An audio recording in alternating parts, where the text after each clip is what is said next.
Yeah, hello there, Alex Josh here, and I welcome you to this channel. Now, if you are new on this channel, kindly hit the subscribe button and the notification button so you'll be notified every single time we drop a valuable video on this channel. Alright, so I intend answering some of the frequently asked questions by our clients who come to register their businesses, their organizations. And many times when they come, they often don't realize that different businesses and organizations are registered differently with Corporate Affairs Commission, meaning CAC, which is the commission licensed and formulated by the government to register business and organization before they can be legally recognized. Okay, so when they come like that, they often don't get to realize that. So I intend to clarify some things regarding this in this video. Now, the number one thing you should know is that there are businesses that are for profit, some are not for profit. And when we say for profit, we mean they are not for profit to private individuals who set up the business. Say, for example, an NGO, a foundation, associations. They are not primarily business ventures meant to make profits for self.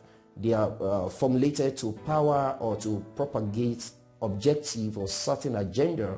Okay, so they are not expected to be formulated like you have businesses that are meant for profit making. Okay, now for this kind of organizations, foundations, NGOs, associations, they are registered with CAC as incorporated trustee, or in some cases limited by guarantee. And that is not what I intend sharing in this video. I intend talking about the business side of CAC registrations.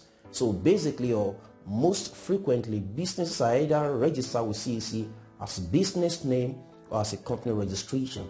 Okay, and these two differ in many respects, including their cost of registration and the requirements for the registration. Now, I'll start from the simplest of the differences, which is something you can easily spot. You don't have to be so vast in the knowledge of all of these corporate laws and lies before you realize this, if you just pay attention. Now, when you see a business, for example, that is registered as a business name and not as a company limited by shares, one difference is very clear in their name presentation. Say, for example, if the business name of the name of the business is Vanguard and is incorporated as a business name or is registered as a business name, then there is a particular unique term that must not be found in the name, and that is the term limited or LTD in short. Okay, so if you register a business as a business name, it cannot contain that term limited. Limited is reserved as a term for company limited by shares. So Vanguard, like I cited as an example, if it's registered as a business name, it can be presented as a Vanguard Enterprises, Vanguard Solutions, Vanguard Creations, or in many ways, but it must not, or it cannot contain the term limited. So when you see businesses on CAC website, you go to check, you can check around, check the different businesses. When you see a name that has LTD on it, then it must have been incorporated as a private company limited by shares. If it is a business name registration, it was just presented as Vanguard Enterprise, Vanguard Ventures, or Vanguard any form. Okay, so one of the key differences, which is the number one difference between business name and a private company limited by shares, is in their name presentation. If you want to register your business and you want it to sound limited as limited or Nigeria Limited, it has to be incorporated as a private company limited by shares and not as a business name. So that's the very number one difference. And the number two difference between a business name registration and a company registration is in terms of a distinct identity under the law. Now, what do I mean by this? You are a human being and an individual. You are recognized by the Nigerian law as an individual. I'm recognized as an individual. A company limited by a share is also recognized as a corporate individual in itself. So I could be a shareholder in the company. If I have the largest share in the company, I could be considered as the owner of the company. Just like Dangote would have the largest share in Dangote companies or Dangote Group. So he's considered to be the owner of the business simply because he has the largest share. There may be some other shareholders. But this business as an entity, it has a distinct identity under the law from Dangote as a person or any other shareholder of the business. Now you understand some of the implications of this when I go into later differences between a business name and a company. Now in terms of a business name, it doesn't have a unique identity in itself. The business is you. You are the business. You're actually an inseparable two or one person actually. So it's like you are doing business, but you get a corporate name under which you are doing business. And one of the implications of this leads us to the next difference between a business name and a private company limited by shares, which is in terms of ownership of property. Now, because a company is a distinct individual under the law, it can buy property and it can sell property. But a business name cannot buy property or sell property. So if you want to buy a land and you own a business, register as a business name, you can't say you're going to buy the land in the name of Vanguard Ventures. It's not allowed because it's not an individual under the law. You can only buy that property in your name. Say you are Shola Adedayo. You can only buy it as Shola Adedayo buying a property, not in the name of the company. Okay, because for a private company limited by shares, it is recognized as an entity, as a distinct individual under the law. Okay, while a business name registration is not a distinct individual under the law. Okay, so that is the third difference between a business name and a private company limited by shares. The number 4 difference between a business name and a private company limited by shares still comes out of this concept of a distinct identity, which is in terms of legal actions. Now, because a company is a unique entity under the law, it can sue people for any reason and it can be sued. And this can be done apart from the shareholders or the directors of the company. The company just has to settle itself. It can sue people and it can be sued. But in terms of a business name, the business name cannot sue people in its name. Rather, if it has to sue people, then the individual in his own name, Adedayo, Shola Adedayo, for example, has to sue the person.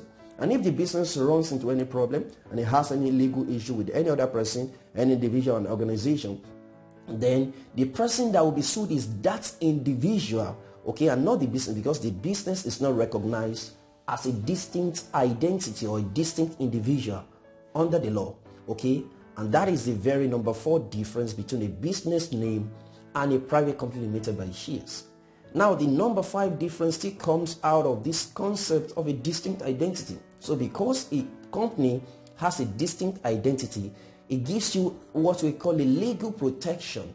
So like I said, Dangote as a person is different from the company. So if the company runs into some problem, maybe it has to pay some debts, or maybe there's some liability, it caused some damage, you can't go to arrest Dangote as a person because it has nothing to do with him. So it protects you legally from being sued if there is any issue with the business. Okay, you can take a legal action against the business, and that way Dangote as a person is protected. If the business has debts to pay, the company has to sort its debts by itself. Okay, so the liability of Dangote and every other shareholder is limited to the share capital of the company. I'm going to discuss that shortly. Okay, so just take note of that. It gives a legal protection in the case of a private company limited by shares, but for a business name there is no legal protection, because if the business runs into a problem, then you can sue the person who owns the business, Shola Adedayo in this case. So, and if he has to pay debts, or maybe there is some liability, financial liability, you can go into the private property of Shola Adedayo until we have been able to squeeze out all the liability, financial liability that the business owes to whosoever is taking a legal action against the business. So the business doesn't have a unique identity or distinct identity, and because of that, it doesn't have a legal protection, or it doesn't protect the individual, Shola Adedayo, from legal actions. Okay. The next difference between the two is see out of this distinct identity thing, which is the concept of share capital. Okay, now what is share capital? I'm going to discuss more on share capital, the implications, the advantage of having higher share capital and lower share capital. But for now, just know that share capital is a statement of pledge, okay, stating how much of the finance of the firm or the business is coming from the shareholders. And it's a term that is only peculiar to companies. Business name has no business with share capital as a term. There is nothing as a share capital with business name. It is a concept that is peculiar to companies generally. So for a private company limited by shares, it simply means that the liability of the shareholders to the company is limited to the share capital. That is another difference between a business name and a company limited by shares. Now, the next difference between a business name and a company limited by shares is in the number of businesses that you can run under it. Now, CAC permits only one field of business under business name, so you can't lump up different businesses that are in different fields under business name registration. If you are doing a business name registration, you can only register one type of business or one field of business under a business name registration. So, but under a private company limited by shares, you can register as many businesses as possible. You can be running a real estate business and be running a pharmacy under it and be running an agro business and a consulting business under a private company limited by shares. But for a business name, you can register a pharmacy and then register a real estate firm together. It's not allowed. You must stick with one field of business if you are doing a business name registration. So that is the difference. Business name restricted to only one field of business, while for private company limited by shares, you can register more than one field of business. You can register diverse businesses under it and run all the businesses under it. Okay. Now, the next difference between a business name and a private company limited by shares is in terms of some restricted words. There are some words that are not allowed to be used if you are registering a business name, if you are doing a business name registration. Okay, words like investment, you can use the word investment. You can't say Vanguard Investments. It's not allowed. That word is only allowed to be used under private company limited by shares. And like I said earlier, limited is something that only appears with LLC, which is limited liability company, another name for private company limited by shares. Okay, and there are some other words like that that are not allowed to be used with business name registration. They are only restricted to private company limited by shares. Okay, and the next difference between a business name registration and a private company limited by shares is in terms of the cost. Now, the cost of business name registration is typically less than that of registering a private company limited by shares. It varies from one person to another depending on many things. Okay, so and our prices too are not fixed. They vary based on changes in the rates that CAC and some other body that we registered with, depending on their charges. As it changes, we also change ours.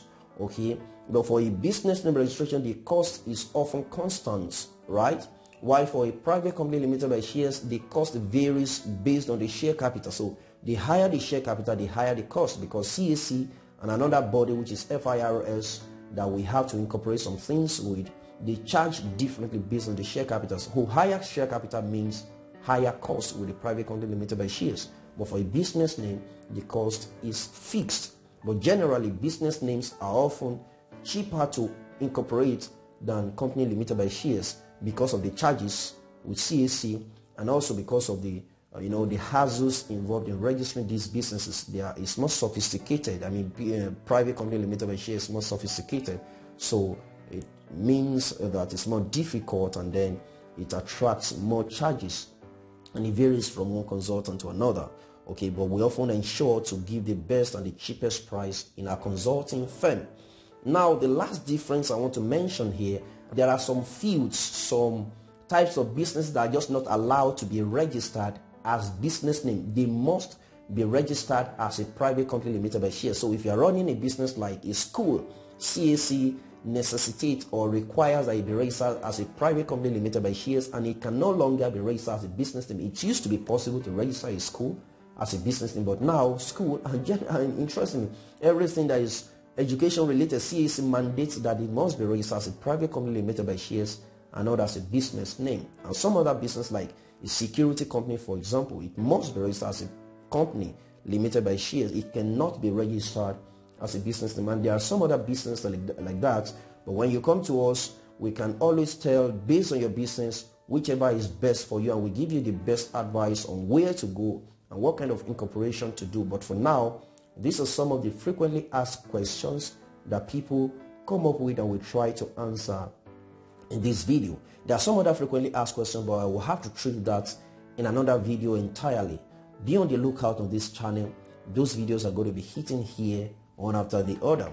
And so if you're still new on this channel, like I said, kindly hit the subscribe button and the notification button so you don't miss out on these valuable videos that we share. Every time we share many tips on business development, business management and leadership, and on finance management, on and investment generally. So be on the lookout for those videos. Once again, my name remains Alan Josh, and I'm going to be right back in my next video. Until then, have a very wonderful time.